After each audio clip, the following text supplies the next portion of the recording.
के सुपरस्टार रामचरण और जूनियर एनटीआर की फिल्म ट्रिपल आर बड़े पर्दे पर तबाही मचा रही है।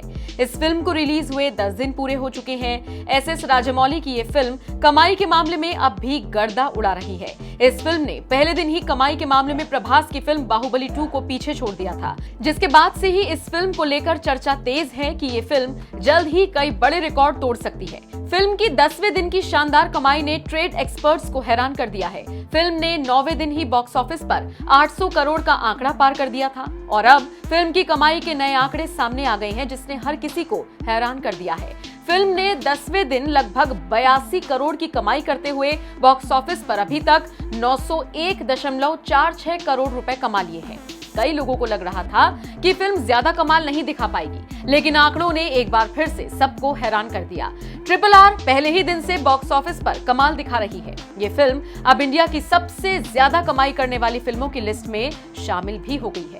पहले ये फिल्म 7वें पायदान पर थी, लेकिन अब टॉप 5 में शामिल है।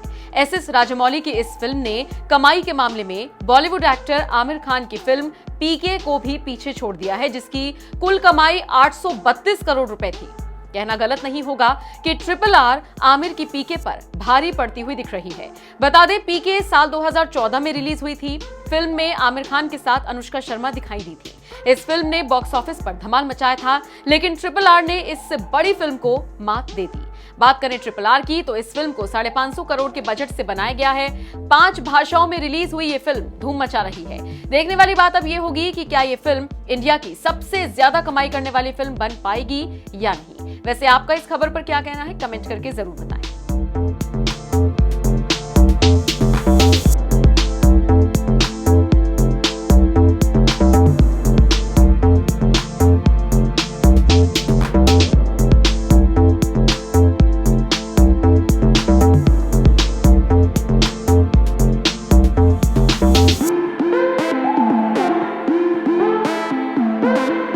किताबों में पढ़े हैं, लेकिन आपके लिए बहुत गर्व की बात है कि आप लोग उस कहानी के हिस्सा बने हैं और ऑन स्क्रीन कैरेक्टर प्ले कर रहे हैं, उस किरदार का हिस्सा हैं आप।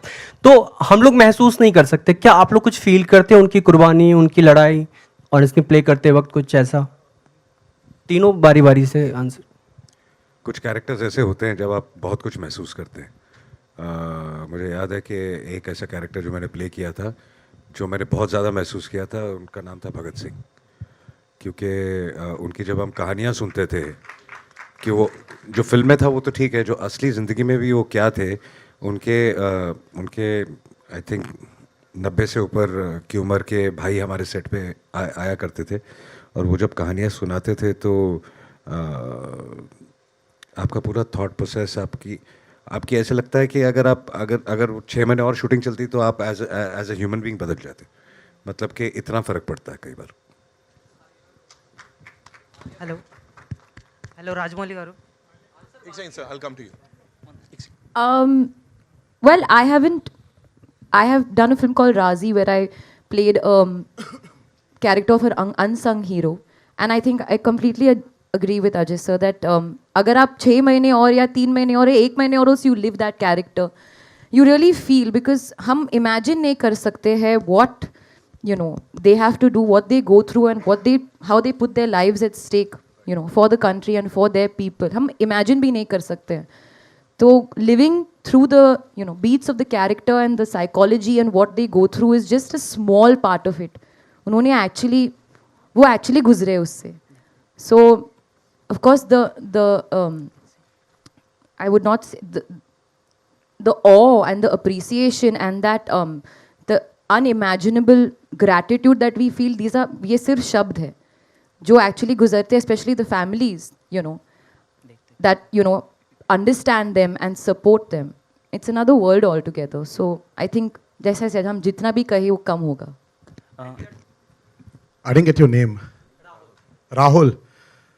ब्रदर, कुछ कैरेक्टर्स ऐसे होते हैं कि पैदाशी से जब we've heard their stories, हम उनकी कहानियां सुन के बड़े हुए हैं। तो जब ऐसे कैरेक्टर्स करने के लिए when you have an opportunity, हम बस मेमोरी लेन में चले जाते हैं और बस you start remembering those stories. and somewhere you feel that you really don't need to work hard for it. क्योंकि they've तुम्हारी जिंदगी के ऑलरेडी वो हिस्सा बन चुके हैं. So you're playing yourself there. You're not playing some character. So these are the freedom fighters. These are the great people who've become a part of your life already. So you're playing yourself. Alia? So there wasn't a special effort for this. And of course, when you have a director like Rajamouli, who is ready to guide you, it becomes very easy. I'm trying here. You know, if there's no, but if there are any mistakes, please. You know, I'm ready to accept it. But thank you. Alia, hi, this is Vinamru from Midday. So my question to you is that when you were finalized to play the character of Sita, as an actor, what were your emotions like on the first day of the shoot and the last day of the shoot? Emotions?